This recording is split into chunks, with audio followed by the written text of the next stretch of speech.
Sir, first of all,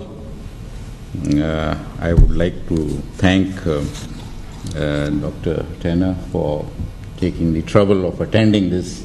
We are indeed encouraged by your support to this very positive, very humane initiative regarding our people, our problems, the problems of Pakistan, the problems of the tribal areas of Pakistan, the problems of Pakistan and Afghanistan.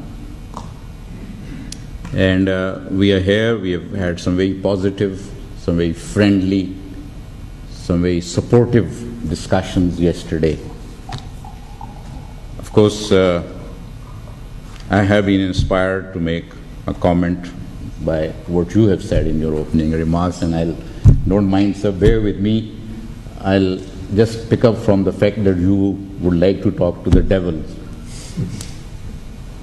Unfortunately, sometimes it is difficult to decide who's the devil. The Iranians call the Americans the great Satan, which means the biggest devil. And the Americans call them the axis of evil, which means the devil. So, sometimes it becomes very difficult. So the moral of the story is that I think you have to talk to everybody. Secondly, sir, things look different from a distance sometimes than they are when you're on the ground. This is what I have learned as a soldier. That's why they say there is no replacement, there is no alternative to going on the ground. From a distance, things look quite different.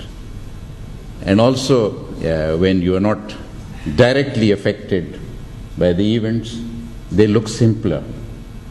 But when you get involved, sometimes you realize they're not so simple. I'll just pick up one point in that, the border issue that you said. And you said that the two countries, if they don't disagree on the border, and you refer to it being an unjust border. Maybe, I don't make it just, maybe it is, I don't know. Thank you, sir, for that adjustment.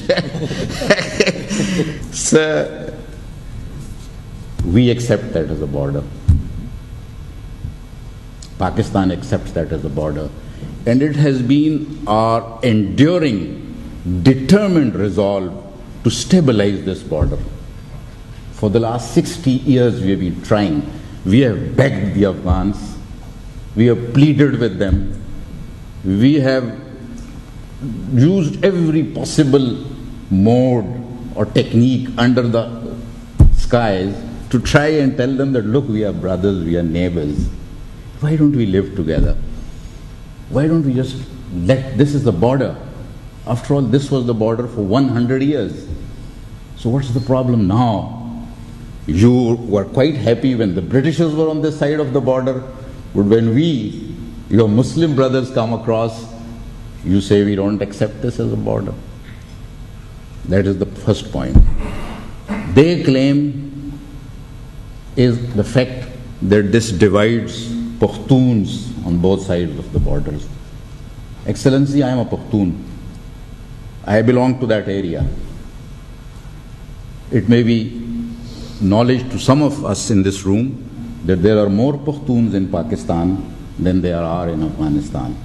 And if today we were to decide this border on the basis of the Pashtuns not being divided, I am afraid Afghanistan right up to Kabul will fall into Pakistan.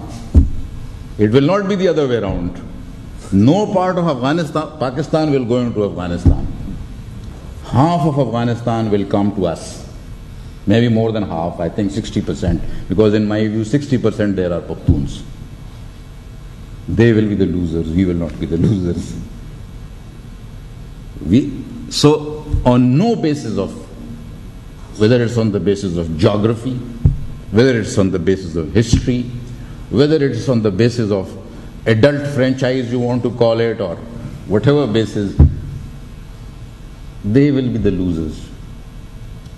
Because even if you go in history, Afghanistan was ruled from Delhi for a very long time, or from it was ruled from Isfahan and in Iran, or it was ruled from Bukhara and Samarkand and Tashkent in Central Asia. There was no Afghanistan.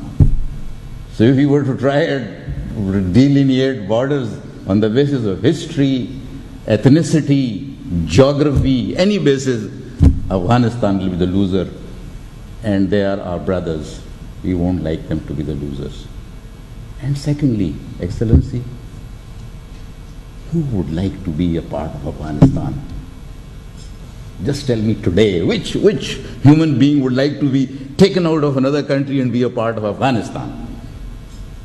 I am sure there are 2.5 million Afghans who have come to Pakistan, who are living here, and they don't want to go back to Afghanistan. So how do we expect a Pakistani to become an Afghan? That is the reality of the situation. Unfortunately, there are vested interests in Kabul who are just raising an issue.